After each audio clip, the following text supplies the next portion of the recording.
The Wizard and the River of Gold. The following evening, after contemplating the drawer of unanswered papers, the wizard remained alone in his laboratory. A single lamp illuminated the room. Outside, rain tapped softly against the windows. On one wall hung economic charts from a dozen centuries. On another wall hung maps of timelines that might have been. The wizard sat quietly, thinking, not about money, not about banks, not about governments, not even about gold. He was thinking about flow. The strange discovery. The wizard pulled an old notebook from a shelf. Inside was a simple drawing. A river. Nothing more. Just a river.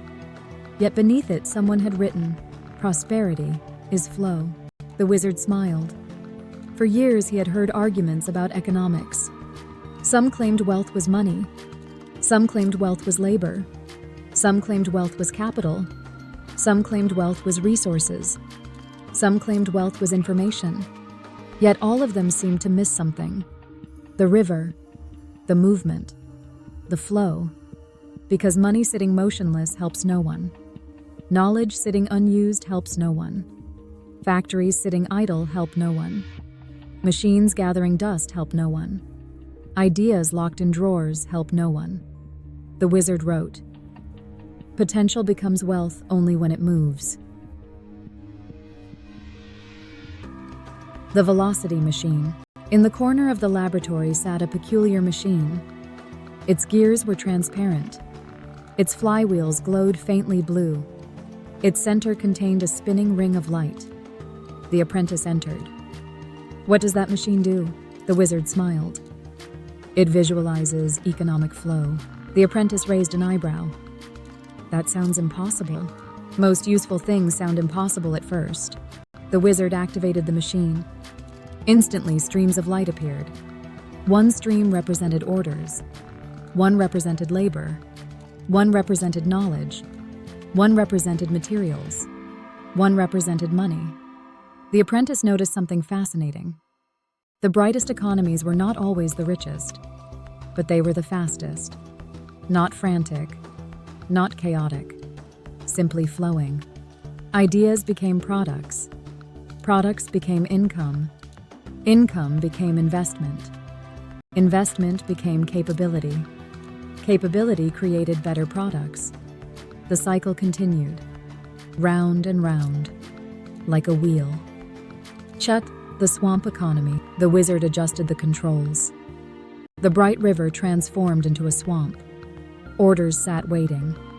Permits sat waiting. Materials sat waiting. Workers sat waiting. Payments sat waiting. The apprentice frowned. The resources are still there. Correct. The people are still there. Correct. The money is still there. Correct. Then why has everything stopped? The wizard pointed. Friction. The nature of friction. The apprentice had heard that word before. The wizard explained. Friction is not evil. If there were no friction, wheels would not grip roads. If there were no friction, people would slip while walking. If there were no friction, brakes would not work. The apprentice nodded. So some friction is useful? Exactly. Quality control is friction. Safety inspections are friction. Engineering reviews are friction. Legal protections are friction. Ethics are friction. The problem arises when friction exceeds purpose. When every movement requires 10 approvals. When every innovation requires 10 years. When every decision waits for another decision. The river becomes a swamp.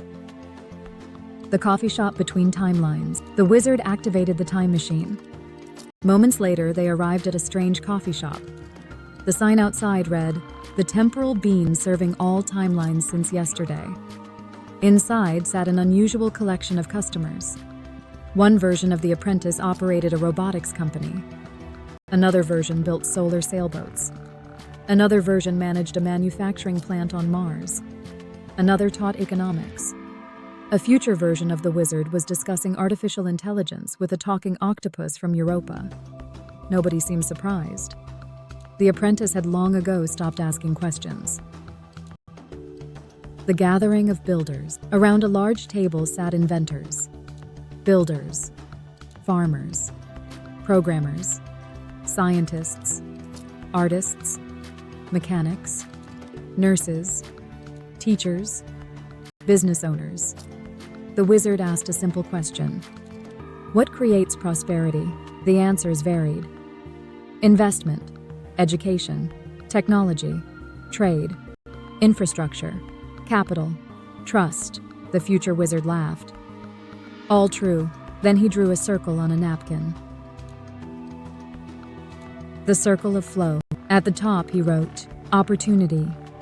Then clockwise, orders, learning, production, payment, investment, capability, new opportunity. The apprentice immediately recognized the pattern. The tile shower, the first customer, the first order, the first tool purchase, the first successful project, the first reputation, the second customer, then the third, then the 10th. The future wizard nodded. You've seen this before? The apprentice smiled. The shower wasn't about tile. No, it was about activating flow. The engine of manifestation. One of the inventors leaned forward. People often use the word manifestation. The room became quiet. The inventor continued. Many people misunderstand it. They imagine money appearing magically. The wizard nodded. That is rarely how reality works. Instead, manifestation often begins with attention. Attention creates intention. Intention creates action. Action creates learning. Learning creates capability. Capability creates value. Value creates trust. Trust creates opportunity. Opportunity creates flow. The apprentice realized that what some people called manifestation and what economists called production often shared common roots. Neither worked without movement. Neither worked without effort. Neither worked without participation. The great flywheel. The future wizard led everyone outside. Beyond the coffee shop stood an enormous flywheel, miles across, glowing with golden light. What powers it? Asked the apprentice. The future wizard smiled. Everyone. The apprentice looked closer. Every honest transaction added momentum. Every solved problem added momentum. Every useful invention added momentum. Every repaired machine added momentum. Every healed patient added momentum. Every lesson taught added momentum. Every bridge built added momentum. The wheel accelerated, not because money existed, but because value moved. The secret of wealth. The apprentice finally understood. True wealth was not merely ownership. It was participation in productive flow. A farmer participates. A mechanic participates. A teacher participates. A nurse participates. A builder participates. A programmer participates. An inventor participates. Even an investor participates when capital is directed toward useful activity. The flywheel grew brighter. Returning home, the wizard and apprentice returned to their laboratory.